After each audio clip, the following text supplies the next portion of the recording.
Hi, I'm Jeremy Nadelka, the Content Director of Cheers.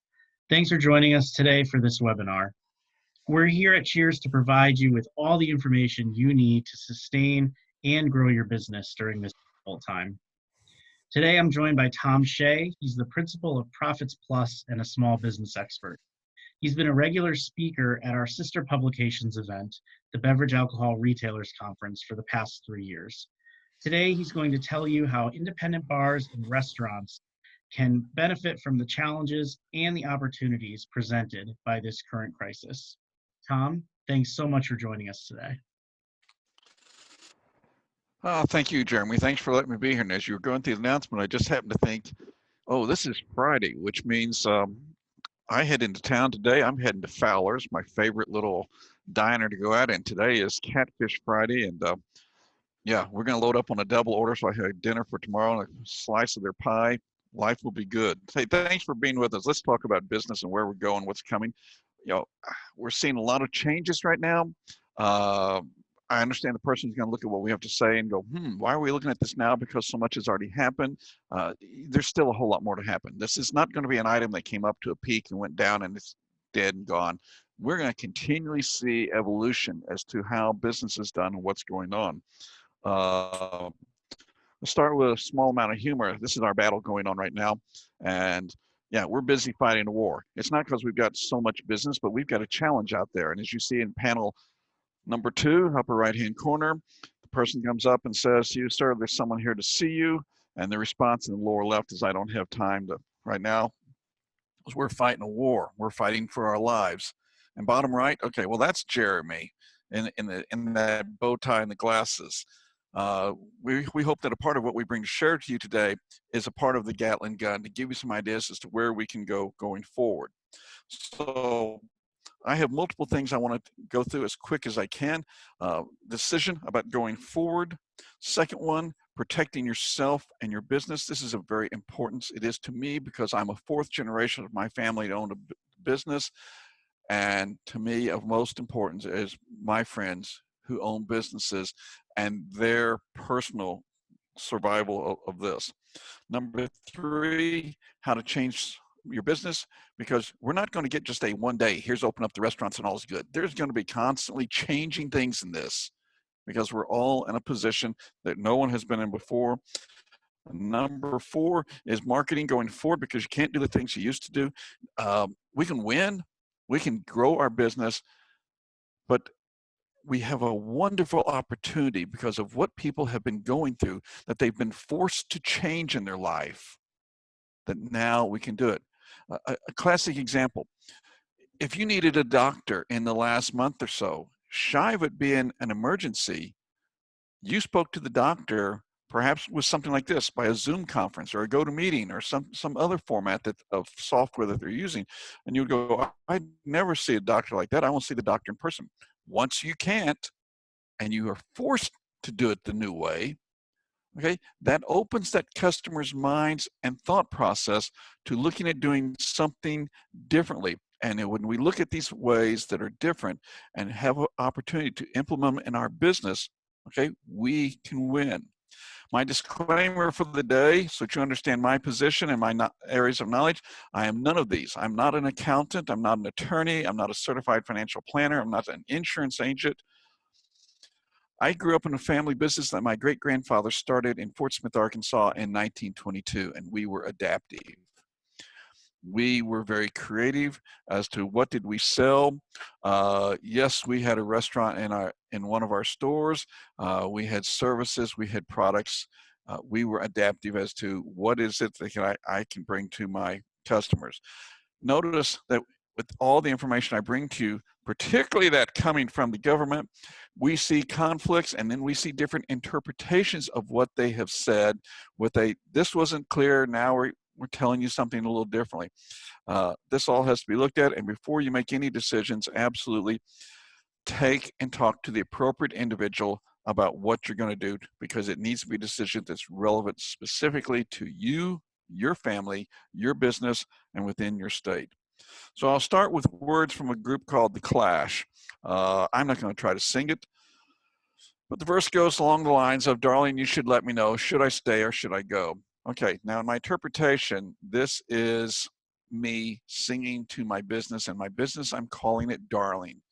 If you say that you are mine, I'll be here till the end of time. So you got to let me know, should I stay or should I go? The bottom line, this is a personal decision. Is it time to quit? I was heartbroken in the last couple of weeks. A person who had a clothing store, and this was in March, said, you know, we're having to close down because we're declared non-essential. And when we can't open, it's our going out of business sale. And just 4 days ago, a restaurant that's been in the community for 30 years has said, we quit. And it hurts me and that bothers me to lose someone who's a part of our extended family, a person who's a part of our community, and to see that we have to lose them. And then I have a neighbor just down the road from me who before the virus had just said, nope, that's it, we're through. And I drive by and I see that building with nothing there. They still own the catering side of their business, which is very big, but their sit-down restaurant with its beautiful view and delicious food. Now the only time I get their food is if I go to some event. But you've got to make the decision as to what's going to happen. Well, what about another decision? What if you make a decision to sell the business? Okay, this is going to be a problem, selling a business right now, because I'm expecting that any buyer out there is looking for stuff at fire sale prices. You've been shut down for a long time at this point. Buyers have a tendency to have a short-term memory. See, when you buy a business, a part of what you pay is called goodwill or blue sky. In other words, we look at the assets of the business that I'm going to buy, all of your equipment that I'm going to buy. But the biggest chunk of money, and I might be buying your building, but the biggest chunk of what I'm going to buy is I'm going to look at the profit your business has made over multiple years with the expectation that I can make that kind of money. And of course, since I'm buying your business, I ought to have the expectation I'm going to make more money than that. But your very recent history is zero. And I think people are going to look at the very recent history and go, I got to start this business all over from scratch. And then, you know, if you turn around and look and say, I'm going to close this business, then you're just selling all the stuff, you know, your fixtures, your equipment, you're just selling with scrap, it's cheap prices. This person who made this announcement for 30 years, I'm wondering how long is that restaurant equipment going to sit there? And if I were going to open a restaurant, you know, I would think I'd want to make sure the virus is all completely gone before I'd look at opening it, because I don't want to buy someone's business and know that I can't get the doors open because there was perhaps a second round of the virus that came through. Those are my kind of concerns. Now, going forward, we're already getting these doomsayers out there. So let's look back to the last sudden challenge that life brought us, which was 9/11. The story was business will never be the same. People will not go to malls. People will not go to restaurants. People won't come out. They're afraid the terrorists are going to do this or do that to them. And we heard this over and over in the news about here was the problem coming. Yet, as much as we heard all this, 7 days after 9/11, which seemed like an eternity at that time, but it was 1 week, the President of the United States stood on the mound at Yankee Stadium, hurled a perfect pitch, and they said played ball to a sold-out Yankee Stadium. Okay? Don't let the doomsayers tell you that we will never, ever be the same. We will be changed, and we will be changed with opportunities. We will be changed with opportunities. So my first concern is you, the individual. Personal guarantees. As a business owner, you have most likely given personal guarantees somewhere in documentation when you have signed a lease, when you have signed a contract with vendors, to a bank, anyone else that has loaned something to you. A personal guarantee is a document in which it says, if the business goes under, I, the individual, will personally be responsible for what the business owes to whoever. They're just looking to cover themselves. All right, if you're married, but you gave the guarantee as an individual, okay, the lender can't come after what you and your spouse own together. Okay, but if it's a joint guarantee, both of you signed it, then yes, they can. If you have a partner, and while in the business, you may be equal partners, if your partner were to go off and declare bankruptcy, you are left hanging on the hook 100%. You can say, well, no, I'm only responsible for half of it. No, that's not the way the personal guarantee is going to look. It's going to say it's responsible. It's looking to the two of you together or the two of you as individuals, but somewhere in there, it's looking for 100%, right? That's something to look at. Next point, legal entity of your business. In the United States, we have 6, starting with a sole proprietor, which means essentially there is no business. It's just you and it's the business, and the two of you are the same. And quite often it's, you have this DBA, doing business as. You are personally responsible for everything the business has. And on the other end, we've got the fancy words like LLC and C Corp and S Corp, these type of things. While there are limitations of when you can make a change, now change is simply this.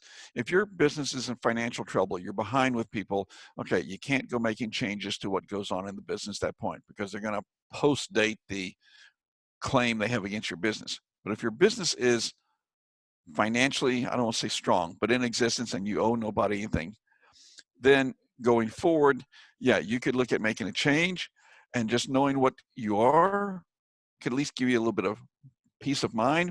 And I'm going to make a book recommendation to you, and that is, write this down, Entrepreneur's Guide to Forming a Small Business Entity. Entrepreneur's Guide to Forming a Small Business Entity. Okay, the author is Michael J. McCormick. He is a certified public accountant, former small business owner, and his website is financialclaritygroup.com. Book, I believe, is $25. So in your state, if we're looking at problems, what's protected from creditors from bankruptcy? What is cleared for safety, shall we say? A 401k, an IRA, your primary residence? In many states, the answer is yes. No matter how much you owe somebody, they can't touch your home. They can't go and touch your retirement funds. Therefore, the second question is, so what's unprotected? Can I protect these? Can I be creative in how I protect myself? For example, how much equity do you have in your home? All right. I'm going to look at the home from 2 points. One, I'm going to say is, do I need the money out of the home to sustain the business? Okay. Do I need to simply get the money out and get it away from it because my home's not protected? Do I need, if I have money, to take and pay money and pay my mortgage down because my home's protected, and now they can't touch that money because I simply made extra payments on my mortgage? Okay, things to be looked at. The building that your restaurant's in, do you own it? Do you own other buildings? So let's say you do own the building. Can I mortgage it and get the cash out to keep business going? This has been done before. Think back to 2007, 8, 9. At that point in time, look what happened to the automotive industry, of which Ford was the bright one of the 3 biggies, who went out and mortgaged everything they owned so that they could get cash to sustain the business. Instead of going, oh gosh, we're going to have to shut down, we have no money, and we need the federal government, Ford was able to say, we got the money because we went ahead and got money out of it. In borrowing money, though, realize that whoever's going to lend it to you, they're going to want to look at cash flow models to make sure that you can repay the loan. They want to see cash is coming, not that you've got a lot of money someplace else. They want to know, is income coming that will allow you to pay that loan? Will your mortgage company or the loan holder on your business, will they take and waive or delay the payments? Or, as another possibility, accept interest-only payments? Now, waiving and delaying are not the same thing. Waiving means, okay, you don't pay it. This is very common in the last 60 days of people who are simply saying, kudos to a man in Jonesboro, Arkansas, who in their downtown area was told where he had bunches of restaurants, and he says, you know, it's more important right now that you keep your employees and sustain them. Don't pay me rent. Take that money and pay your employees. Kudos to somebody like that. In the Southeast United States, Publix, grocery stores who own many of their own shopping centers, told their tenants, hey, waiving, not delaying, waiving. Delaying means, tell you what, don't pay us rent for these 3 months, but when the 3 months are over, we want all the money all at once. Okay, probably not going to do any of us a whole lot of good that way. Right? IRS, July 15th. Your tax return, personal tax return that was done in April is now due on July.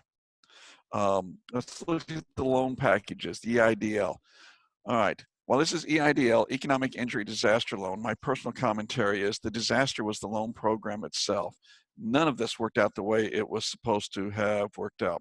It started out with the initial explanation that you could go online, fill out a form, and you'd be getting $10,000 within 72 hours, no questions asked, not to be paid back. It was your $10,000. Okay, well, we quickly found out that the 72 hours did not happen. Many people who still are waiting for it, but even in the influx of people in the first weekend, they weren't seeing money for 10 days to 2 weeks. They also found out with a later interpretation from the SBA what they meant was it's $10,000 if you have a bunch of employees, like more than 10 employees. And I still have not seen the document to go, is that 20 40-hour people, or is that 20 people regardless of how many, or 10 people regardless of how many hours they work?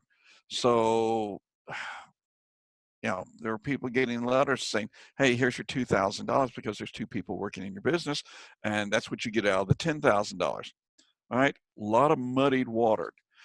So then the PPP part of the loan said you could do this one, calculate up to 250% of what your average monthly payroll is, and that's payroll, which also includes state taxes, local taxes, not federal taxes, and things like health insurance and benefits added onto it. You could calculate up to 250%. You got this money. You had to go through a lot more process. There's a lot more documentation to this one. And you had to work through a bank. Okay, well, then lo and behold, we found 2 things. One, banks were taking preferential treatment. They weren't taking the loan applications in the sequence that came. Banks started preferencing who they liked best. Okay, so they tell us with this second round of PPP money that they're watching this and they're clarifying things. Shall we say, jury's still out as to how that's going to roll. So with this 250%, you can spend 75% of the money on payroll and those insurances and the health insurance. I say insurances, the taxes, city and state taxes. And then the other 25% can be rent or mortgage interest and your utilities. But you got to have 75% that goes into payroll. However, for this to work, your employees have to be retained. Well, in our business, what do I want to retain employees for? I don't need all. It doesn't say that they have to work. It says they have to be paid. So you could, in essence, keep paying your employees. They don't have to work, and you could get this money, and this money is forgiven. Yes, I'm very aware of the $600 kick-in from the federal government and how that is truly screwing up unemployment. I understand how it was calculated. For many of us, it's still a mess because what they've got is you're getting people on unemployment who are getting more money than if they were to work. I get it. There's not an answer to this one. Let's keep looking at money and more problems with it. Business loss. Okay, so this could be a bonus to us. If you lost money, according to your tax return of 2018, 2019, can't have 2020 yet, all right, but we can say that one's coming. So if you have filed your 2018 and 2019 taxes, and on those returns, on either of those returns, you had a loss, but you had profit in the 5 years before, 2013 to 2017. If you had profit before that, you can go and take that and you can make a claim against that and ask for a refund on your taxes. So there could suddenly be a bonus. Next, they're going to take the plus years. They're going to take these 2, what could be 3 years minus years, and say, hey, let's weigh them out. I got a bunch of information sheets on our website, profitsplus.org/virus HTML. I've lost track of how many forms we put up there, but we have forms from the IRS, from the Treasury Department, from the U.S. Senate on Small Business Committee.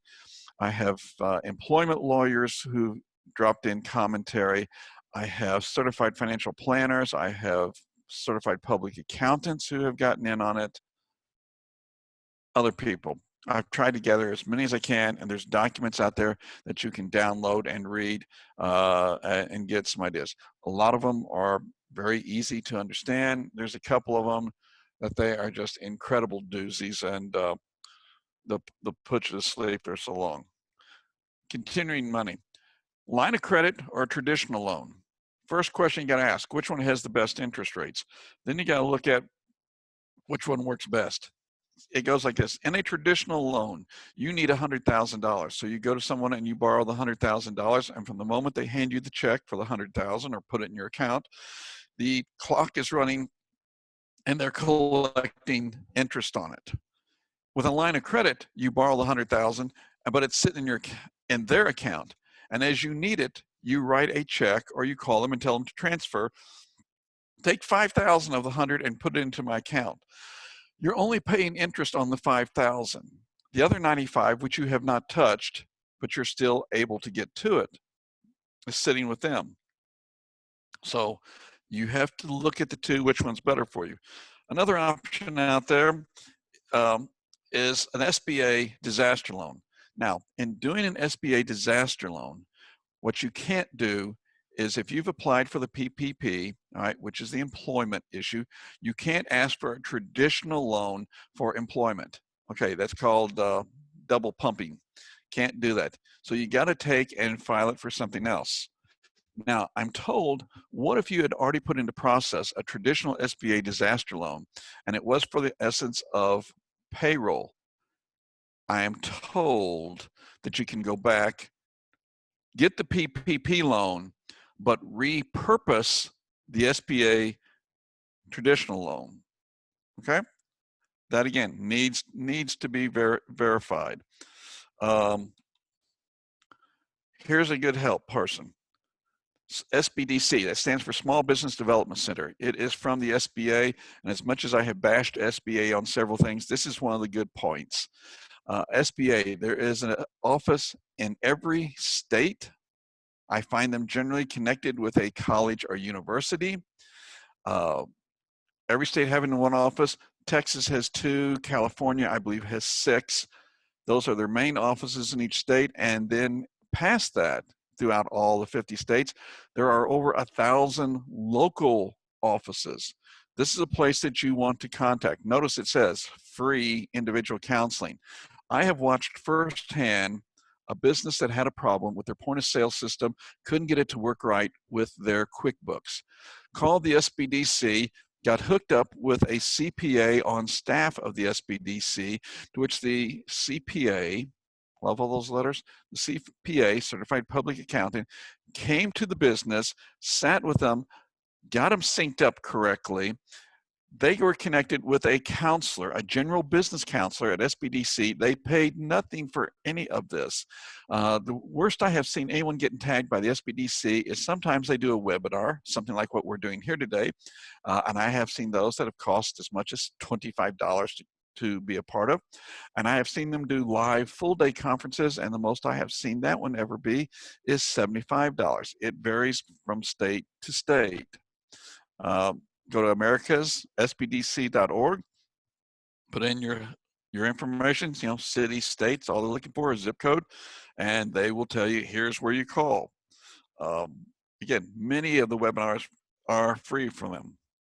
Let's look at other places for money. You've got an IRA or 401k. Maximum withdrawal at this point. The age requirement that was there before has gone. You can borrow up to $100,000. There's no penalty, but because you are remember, the money went into these pre-tax. So at some point in time, the government's wanting their taxes on it.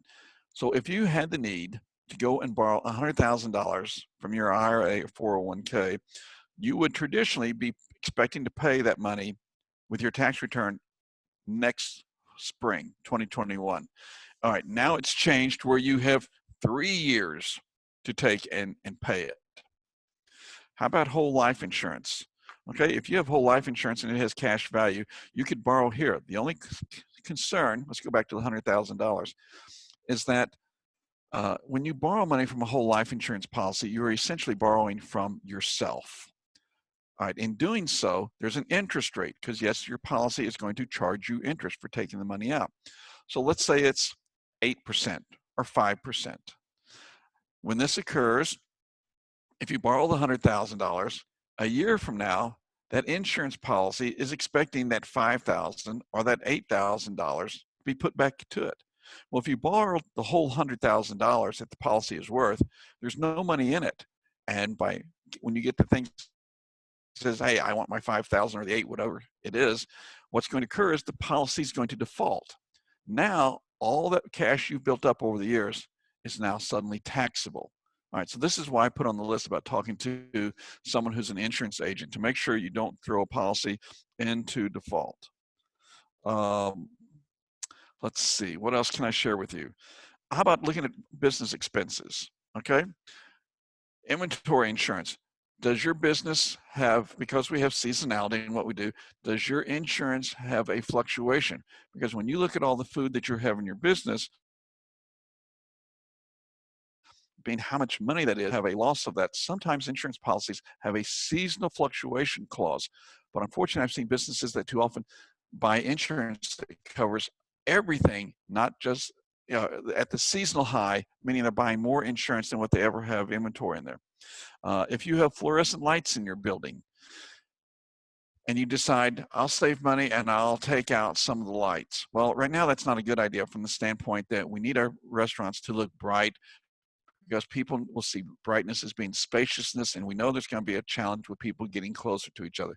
But if you pop the bulbs out of their sockets, you're not saving any money because it's the ballast inside that is taking and eating up all the electricity. Perhaps garbage pickup frequency. Right? Could you get by with something less? I'm just looking for any kind of small things out there that I could possibly save some bucks on. Workers' compensation. Workers' compensation insurance is what insures a person that if they're injured, this is what is paying bills and will pay them their salary or part of their salary while they're injured. Well, in some states, you as an owner of a business do not have to have workers' compensation insurance. Why? Because what's going to happen is you're going to pay yourself your check, and you're probably not going to go to the hospital if you're hurt and claim it on workers' comp. You're going to turn around and just say it's your health insurance and apply for it there because you're trying to keep your workers' comp claims down, and so your premiums do not go up. You should check and see, does your state allow, and consider it again with an advisor, should I take myself off of this insurance? Insurance as a whole, should I shop them through totally different agents or a different company? Not just an agent, if you've had the same agent, not the idea of him who's got 5 or 6 companies, even going totally outside and looking at someplace else. How about maintenance, such as air filters? Ever had to do a repair on your heating and cooling system and find that part of the problem was because you hadn't changed the filters in so long that they had collapsed and they started sucking in dirt and dust and it ruined pieces of equipment? Equipment that just needs preventive maintenance. Don't need the restaurant starting back up and having serious problems with that. Water leaks, any of those type of things. Looking at employees, if you've got part-timers, a big part of our business was part-timers, and they were older ones who simply wanted to have a little bit of work. Can I take and look at some of these people and see if they just simply don't want to work? They want time away. Yes, we got a problem with that $600 unemployment issue again. There's a thing called FFCRA, Families First Corona Recovery Act, I believe is what it is. It basically says you can't be out there firing employees, which many of us have had to lay off folks, furlough them. We're also required, there's a new poster, which is up on the profitsplus.org website on the page that I had shared with you earlier. If your business, which is obviously going to be all of us, have had partial, full shutdown, we're all in this boat, you can claim 50% of wages lost up to 10 grand per employee and you can get a credit against the payroll taxes that you have paid. Well, this is going to be a whole lot more money than the payroll taxes you have paid. Therefore, you can go to the IRS, fill out a form. IRS will refund you the money. The challenge here is when this first came out, the IRS did not even have the form created at that point in time. Employee payroll tax, 6.2%. You can delay it to 12/31 of 21 and 12/31 of 22. Challenge here that we need to look at. We keep delaying all these things. Like if we have rent delayed, if we have mortgages delayed, if we take and have loans at the bank delayed, and we have this one delayed, as I say, some point in time, this chicken's going to come home to roost. If you can pay it, pay it. Okay. If you can't, it's obviously you're not going to pay the bill.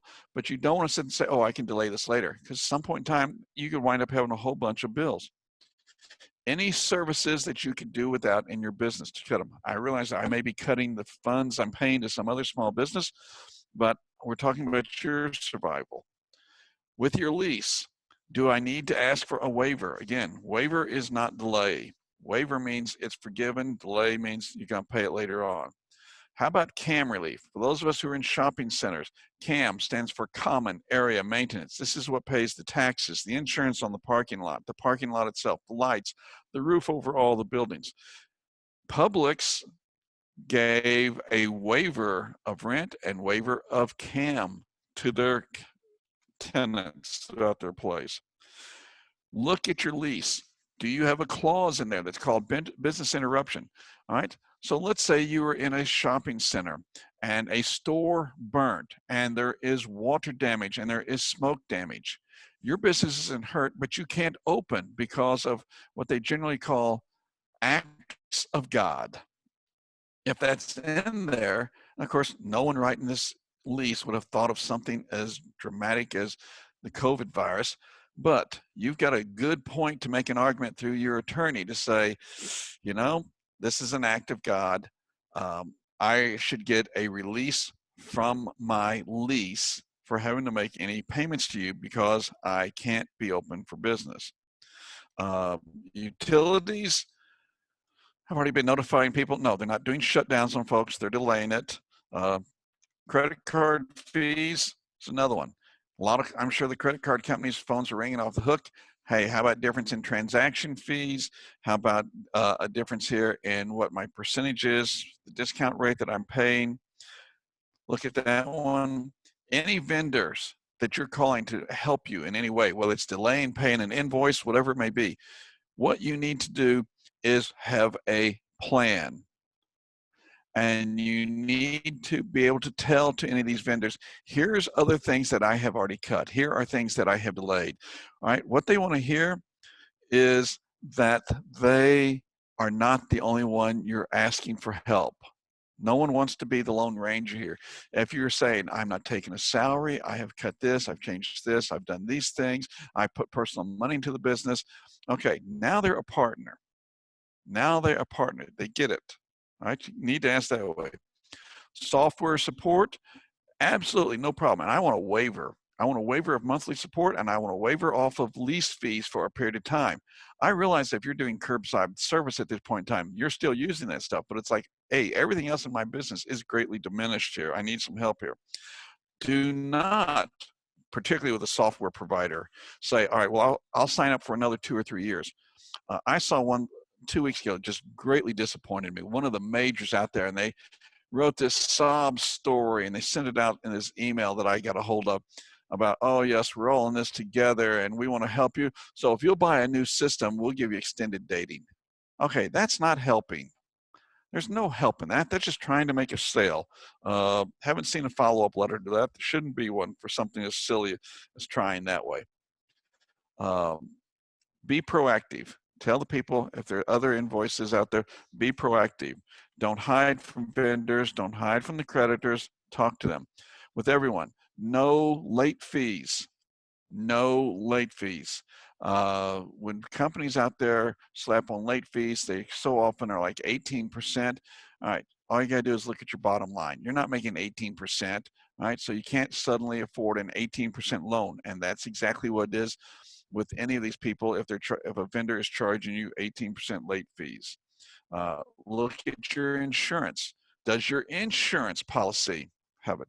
Friend of mine, 8 years ago, I can so remember on a Thanksgiving morning, driving to my family's house and a phone call, and the person said, "Hey, our buddy here, his restaurant burnt yesterday, gutted the whole building."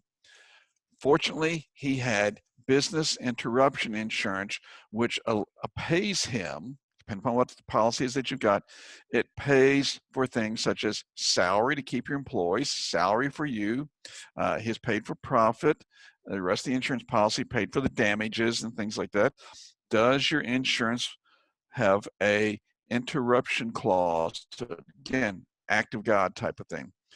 Do not pay bills with credit cards, because you can't afford it at the time. You can't afford the interest rate that they're going to charge you. So don't go bailing out some vendor with your credit card. All it's doing is passing the 18% from one person to another. Doesn't work that way. If you currently have a credit card balance and you are current, that's a key factor. You got to be current. Look at some of these no interest cards. I'm seeing some out there. They're saying they're out, no payments till 2022. However, catchphrase with many of the transfers is they want a sizable transfer fee. If you owe $10,000, they want like a 4 or 5%. So they're wanting like a chunk of money, $500 to move it. That's open for negotiation. Anything that you have that's automatic payment, do I need to take and look at changing any of that type of thing that I could perhaps shut down for a while? Don't make an agreement with anybody until you have an overall plan. A friend of mine in their business got in trouble, got behind, and finally came to the realization they had to do something. Vendors were starting to call them, and what vendors were asking for is, I need this many dollars from you every week or every month, and then I need your new orders to be placed COD till you get out of arrears, and then I'll put you back on terms. And this business owner said, sure, I'll take it. And they started doing this with all their vendors, until I spoke to the person one day and I said, let me ask you, let's total this up right quick. How much did you agree to put out total in a month? So you got some people you agreed for 4 weeks, some people it's a payment a month. And I said, do you realize that the amount that you have committed to in the last 2 weeks that you've been talking to vendors is so much that you don't have the money for it? You can't honor it. You've made all these commitments and never totaled them up to see just how they work. You don't make an agreement with any vendor until you've got a total plan for all of them, because you can't have a plan go, it works, and the next day agree to add some more money onto it if there's no more money. Understand, of course, we all know this is something you didn't create it. You don't need to feel guilty about it, and we definitely don't need to become depressed about it. I'm seeing this with people who are just like, oh my gosh, I'm such a failure. No, you're not. You didn't start the thing, okay? This is happening. This is totally out of your control. It reminds me of the situation of our family's business that in a spring Friday night, 1965, I think it was, lightning hit the building, burnt the place to the ground. I can't be depressed. I can't control where lightning's hitting. I can't control where the virus is hitting. It just doesn't work that way. You come up with your plan and you explain to anybody, here's how I'm going to do it. And yes, I'm going to come out of this. My intention is I'm going to keep the restaurant open. They're going to lose some sales. They already have. They're going to lose some late fees. Okay, but the most important thing is they don't lose you as a customer. You're going to be there. Do's and don'ts on my list. Number one, first thing is, other people in the business that you talk to, and they are poo-pooing everything and badmouth. Oh, let me tell you how bad. Oh, no, mine's even worse than that. Okay, we call them negative Nellies. Stop. Don't talk to the people anymore. Okay, stay apart from this person. You don't need to be exposed to that situation. Quit watching the news, right? The news feeds on stuff like this. Right? You don't need to hear it. All they're looking to do is to get people to glue eyes on the TV to watch this stuff so that they can sell ads. You don't need it. Read a business book. Okay, get your creative juices going here, which is what we're going to talk about here in just a moment. Read books like The Originals and read books like Reinventing the Wheel, or best practices are stupid. Books that challenge you to do something different. Take a look on our website, profitsplus.org. I have in our library in our office some 200 books in our little library room, and I have all of them listed on the website by topic, book title, and author. Just one small detail. When you go to get the book, go find some local place to get the book. Okay, none of this is Amazon stuff. They don't need any help. Help vultures. Okay, so what's happened? You have people who are starting to come out of the woodwork right now. Quite often we call these people professional speakers, and their whole revenue stream has died. It has died all the way through the summer and perhaps even into the fall. So what are they doing? They're packaging things. Let me help you with this. Let me show you that. Let me counsel you. I call these folks help vultures, trying to sell stuff to you. The SBDC is fine. You don't need to go join somebody's program out there that's hundreds of dollars. I was working with the SBDC on a project several years ago. I got to meet a business owner, and this business owner was so proud as he told me one of the help vultures, I knew who they were, and that he was now at a gold level with this person. He'd been with them for years and was now paying $900 to be in the gold circle. And I said, let me ask you this question. You've been with this person for years. As you have told me, you had a business that about 8 years ago folded. Okay, you went bankrupt in it, and you were talking to this help vulture. Now here we are years later, and I'm talking to you because your business has got problems. Oddly enough, it did wind up eventually going under. The second business went under. And I go, you're still paying the same help vulture. What is this person doing for you? Okay, $900 a month. This one needs to go away. Quit paying this money out. Don't send a letter about the email. We've all gotten it. We've all got it many times over. Okay, that says, here's what's happened with COVID-19. Probably if you fly, stay in hotels. Every airline, every car rental company, every hotel has sent you this. Everybody's seen it.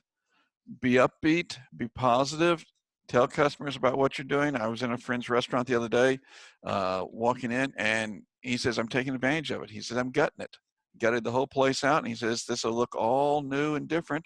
And he's taken into consideration, because many of his booths were wall mounted, to say, I can't put those back in here, or I'm going to wind up losing half my space initially if his state goes for a 50-50 situation. He's taking advantage of what's there. Be positive, people. Don't send out the letter. I've seen this one too many times in the email. You need to support us. Okay, you should be at the. Don't try to badger people into support us. People, all kinds of people have problems. Right? I want to earn their business. I don't want to get their business because they feel I'm folding up. Your political opinions need to stay at home. All right? People are stressed enough as it is. People have enough problems as they do. Let me share with you a quick business, and this is what they sent out. This is in the don't category. These are unprecedented and grievous times. Only a few days ago, we had reason to believe or to hope that we could continue with our meaningful work of selling and maintaining some small semblance of normalcy. Now we see the path ahead more clearly. It is dark and scary. You want to do business with someone who's telling you that's how life is? Oh no, it gets worse. We don't expect we will be able to open our doors for at least 8 weeks, and very likely longer.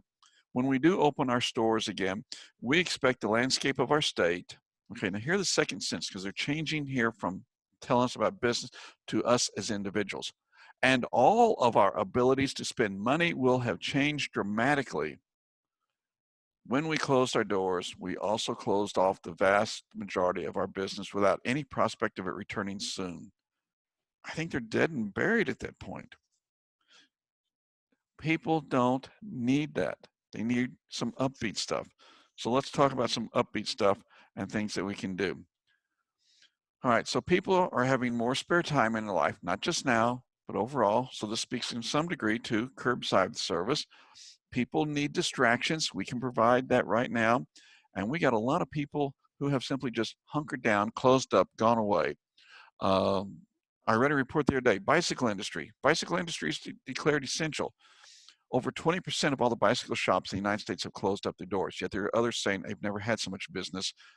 It's like liquor stores. They're going crazy. Bicycle shops, people are getting out and wanting to go bike riding, and yet over 20% of the bike shops in the United States, from the day I got the report, have simply closed their doors.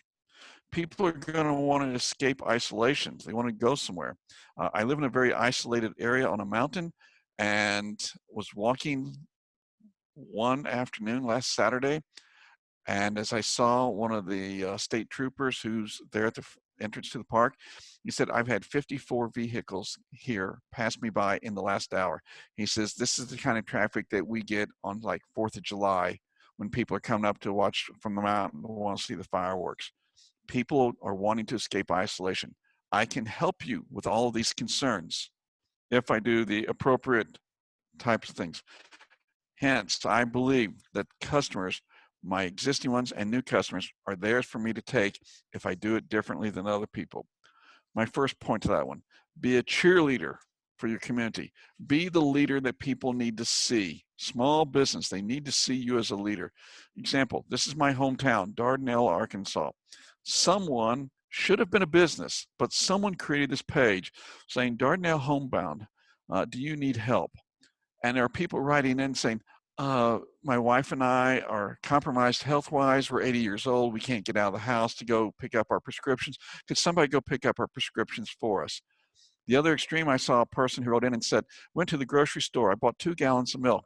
Didn't realize that I had milk in our refrigerator in the garage. Don't need them. Who needs 2 gallons of milk? I'll be glad to deliver them to your house.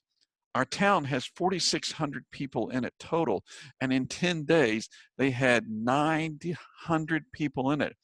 20% of the community was in on doing this thing, and the first 10 days existed. If a business would take and run with this and saying, hey, we're putting this together, this goes a long way to this is why I want to take and do business with you. Here's another thought, the bear hunt. We had it here. I suppose I've seen a lot of pictures on Facebook of other ones that had it. It's the bear hunt. People simply put pictures of bear or put a bear, a stuffed animal, in their windows, on ledges. I've seen them out in the country on fence posts strapped there. And it says, take your family for a drive. Go look and see, where do you see the bears? All right, so I got a slightly different version. All right, when you look at this symbol down in the lower left corner, that's the blue star. In the military, a blue star family is one who has had someone in the family who has been in the line of fire. So you see one of these with 2 or 3, that's how many people in their family participated. Green star, on the other hand, is the symbol of hope. So what if you created a poster?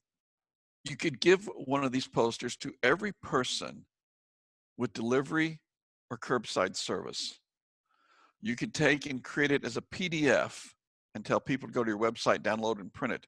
The change in mine, and what I would suggest for you, is in big enough letters, you put the name of your restaurant there. And you tell folks, put it in your windows. Send us a picture. Tell us where you live. And then as you tell people in the community, go out and find the green stars. I see this as a new version of what I saw people doing in support of police, which was buying blue light bulbs and putting them on their front porches. You're saying, hey, here's hope. We're going to get through this. And then you give prizes to people who would do something like this. For example, a prize for you could be partnering with a coffee shop who simply has a drive-through at this point in time. Now, I know many of you sell coffee, but I'm thinking people are coming to you for pickup or delivery because of food, not because of getting just a cup of coffee. So you could help the local person who's got just a coffee shop and a drive-through window, and they could take and be the place where you'd say, your prize is a little gift card to go to this coffee shop. Go through the drive-through. If the coffee shop person at the drive-through is good, they're going to sell them some pastries to go with it. Okay, pretty dadgum good. You're helping someone else. You're creating a partnership. Let's see, partnership.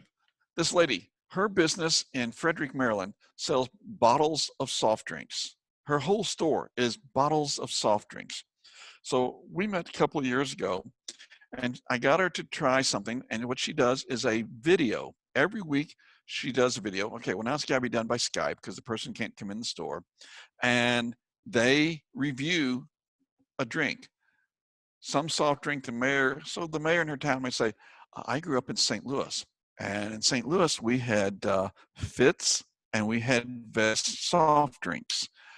They were great. And I've got those right here. Let's take them. And she opens up a couple. You drink one, I drink one. All right, so what do you think? Well, this is what I like about the Fitz orange drink or whatever. And she'll get, again, the mayor.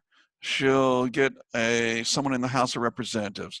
She'll take and get the fire chief. She'll get the principal of the school, get all kinds of people to be her guest and come and participate. Then she did a really cool one. So she wrote on Facebook how Easter egg hunts are so passe. That's old style. So before Easter, she had an Easter pop gift package. All right, all it was the cardboard package. They put gift wrap on it, and it was 6 drinks in there. And it's like, go hide Easter pop, not Easter eggs for your kids. It's something different. It sells products. This is a key point right now. We have so much of an opportunity to try something differently out there. How about this one?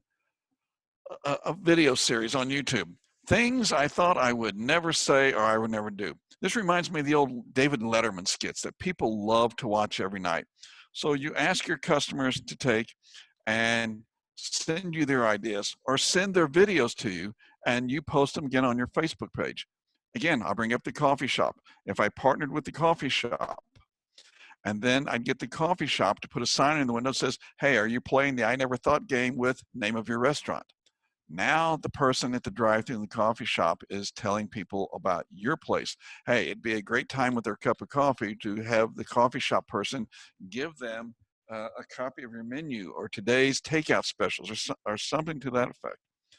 Help local businesses. I mean, I realize that we're some of the hurting the most of all kinds of people out there, but I think you're going to see partnerships of small businesses become some of the most important things out there, partnering to keep people local. Show them and help some of the businesses. Here's how to do something special. For customers, this is a lady with her shop out in Wyoming. Why couldn't we take and cater her private shopping tours? So if she's got 3 or 4 during the day, why can't we cater the events? And she, at this point, is a customer at that point. So we're selling something with her at her place. Alcohol, make sure you check local regulations, check with your insurance policy to make sure what it is about taking alcohol out of the place. But it'd be an opportunity to begin doing something different and building my business as I come out of this. I think far too many of us are simply going to say, let's open the doors and see what happens. I'm more inclined to say, I'm going to open up the doors and I'm going to go crazy with it.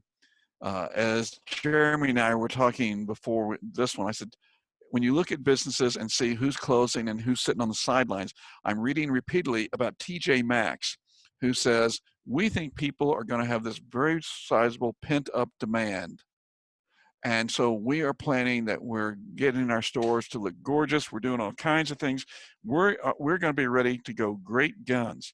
And my thought is, well, if you're all ready to go great guns when you can open, what about the situation that if a person who normally would go to a Kohl's or a Bell's or a Steinmart or someone like that, and you go, yeah, they're just kind of open the door, we'll see, and you're ready to go gangbusters.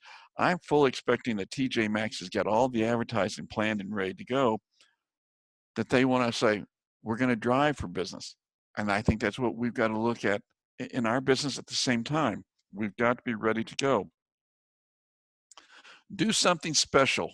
Change today for every person when they pick up or you're doing a food delivery, something special. So like I said, this afternoon, gosh, my mouth is already watering. I'm going to Fowler's. Gosh, I got to get out of this house. I'm going to Fowler's. I went through the drive-thru last Friday also. And the lady sticking her head out the window, she goes, Tom, put an extra catfish fillet in there for you. Oh, gosh, was that delicious. That was so, so good. Do something special. Now, the something special, okay, that you could do could be something that came from somebody else's business. You know, for example, if desserts aren't your forte, you get somebody in town that makes fudge, have them make up some fudge and little tiny samples. Say, hey, I got a little sample of fudge. I'm putting it here in the bag for you. It's from so-and-so shop, and here's a little card about their business. So they eat the fudge and go, wow, that's great. When that shop opens, I got to go buy fudge. Again, working together, helping each other. Let's go for the big ticket. I haven't seen anybody try this yet, and I'm thinking, this makes sense. This makes so much sense. Let's go for the home run. Have a customer tell you how many people they got in the home, how many meals. Let's create a 7-day lunch and dinner, lunch or dinner. So they call you up and they order, and they're ordering 7 days of meals. Okay, not just you want to order today, 7 days. So you don't have to do anything the rest of the week. You don't have to sweat anything at all for the next 7 days. I'm going to have delivered to you, or I will have ready for you. And of course, I want you to pay for it up front. 7 meals for how many people you got in the house. I think there's a market for this. This might be time. If you're a dinner only, yeah, the kitchen's sitting there. I'm trying to get a piece of business. I'd look at adding breakfast and lunch when I'm doing curb service or if I'm doing delivery service. Your website on the menu, is it right? When's the last time you looked at your website? I see a lot of businesses being handicapped because they haven't looked at their website in a long time, and it's just sitting there and it's stagnant, and you can look at it. I mean, my first thing when I look at anybody's website, I look at the bottom, copyright. Saw someone the other day, copyright 2014. Hey, newsflash, it's 6 years later. You probably haven't changed a thing in that time. Your online ordering system, is it, excuse the typo on the last word there, is it all functional? Is it all correct? All right. I don't need someone trying to order online and then I got to turn around and call them and saying, hey, I can't do this. I don't have that, whatever it is. Themes for different days of the week. I mean, I know people who do Taco Tuesday, but something a little further than that every day of the week. And I'm going to hammer this home through social media. How about an event like a meal and a movie? Find another business to partner with. All right. I'm thinking of, here's a meal with a puzzle, here's a game, here's a book, here's a something for you to take and enjoy as you're enjoying the meal that you get from us, partnering with somebody. Saw this one. Kudos to the restaurant who did this one. Have several items that they're very well known for. They got from their vendors the little plastic containers, and they have packaged the meals, and they have found other businesses, a grocer, a convenience store. If I had a cooler, I'd find a way somehow to put a cooler in somebody's business, and they are selling their pre-packaged meals in these businesses. I thought that was brilliant an idea. Going forward, what we're going to have to do, separate the tables. I think everyone, we got to seriously look at, we're doing reservations, not everything's doing simply just walk in. I think you need to look at your menu. I think there's probably some things that you need to take off the menu because what we need to do is turn tables quicker.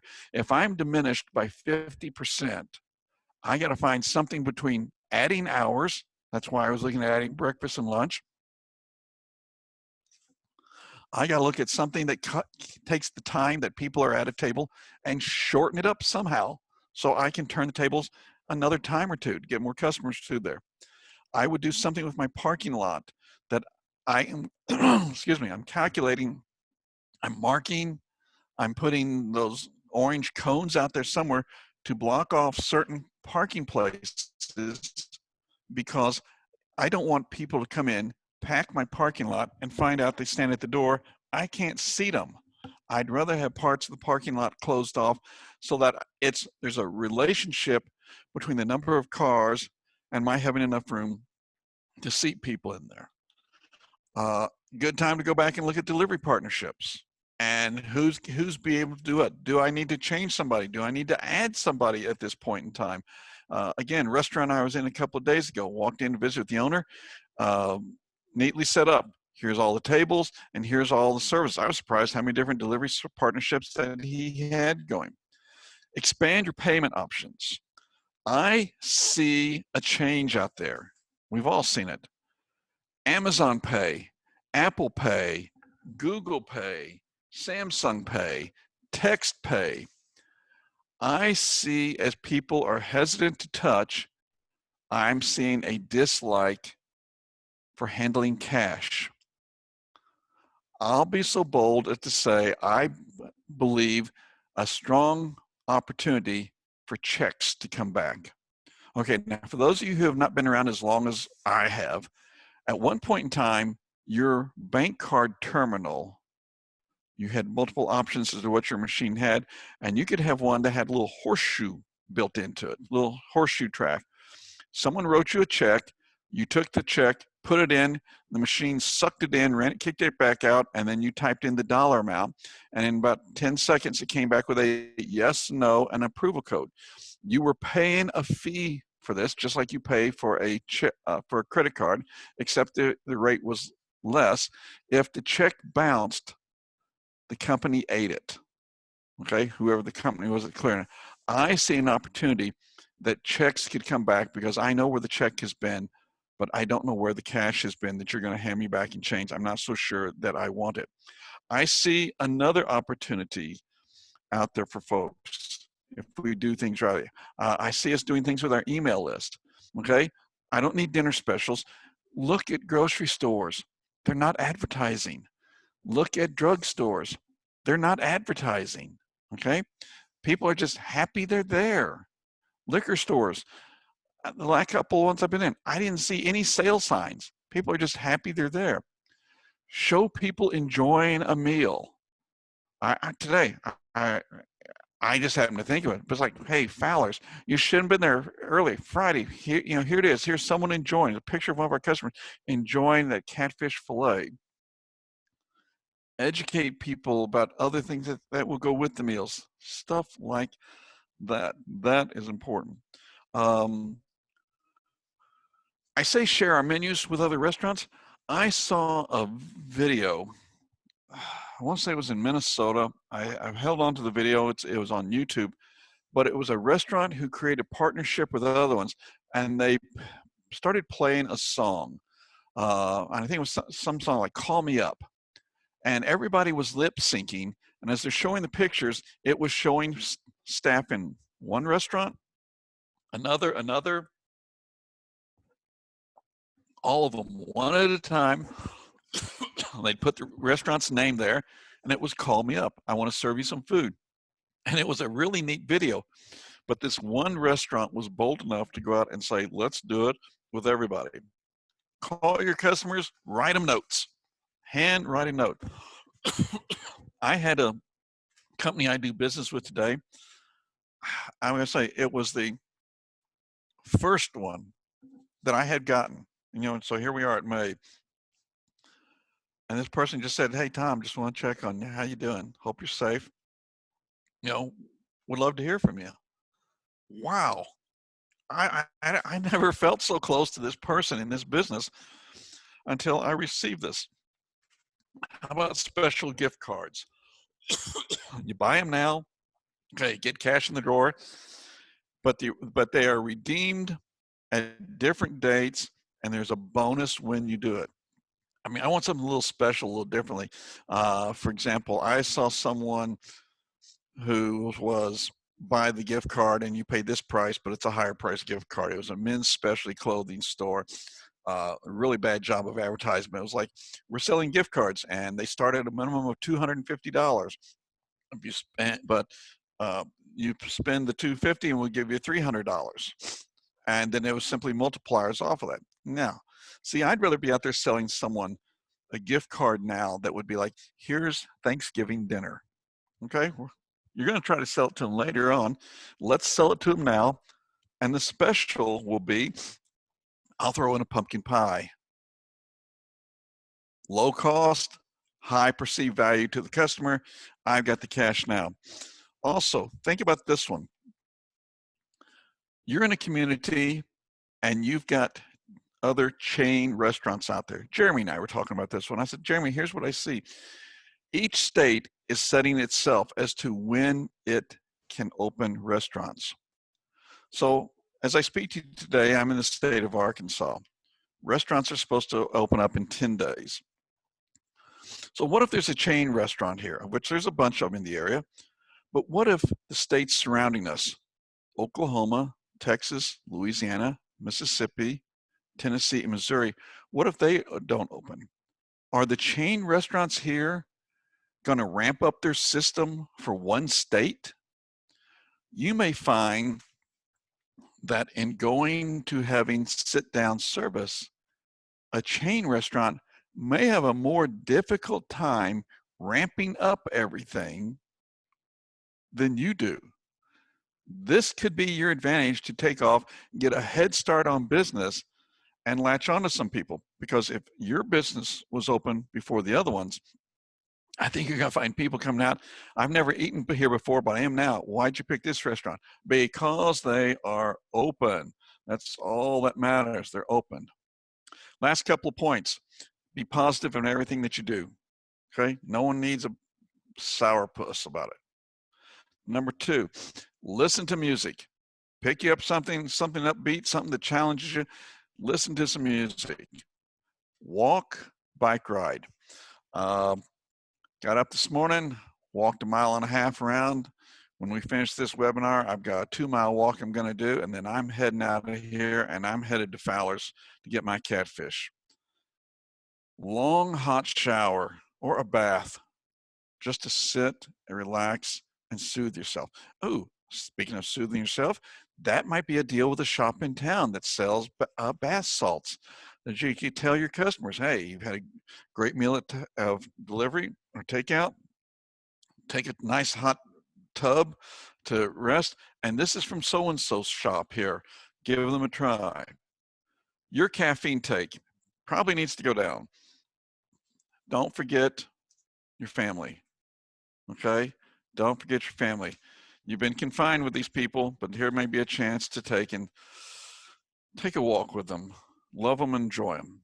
So before I give this back to Jeremy, here's my last words. You got questions? All right, if you want a second opinion because you got a wild and crazy idea, okay, well, I am your wild and crazy idea guy. I would love to talk to you about some wild and crazy idea you have. Here's my email. Every email that goes to that address, I personally answer. If you get on Facebook and want to send me a message, okay, that's what I look like on Facebook. Here's my phone number. If you call that phone number, as I'm speaking to you, I'm sitting at the kitchen table. It will ring at the phone I'm looking at right now, or it will forward to my cell phone if you call me while I'm walking. I will gladly talk to you. This is free. Okay, I have nothing to sell you. This is free, and this is all here because this was Jeremy's idea as to say, hey, can we do something for our folks? And it's absolutely Jeremy. That being said, Jeremy, I hand it back to you. Thanks, Tom, for all of that great information, and I'm sure that our operators took a lot away from today's webinar. Thank you again to everyone who took the time to watch this today. For all the latest news and information related to the on-premise industry, just don't forget to visit cheersonline.com.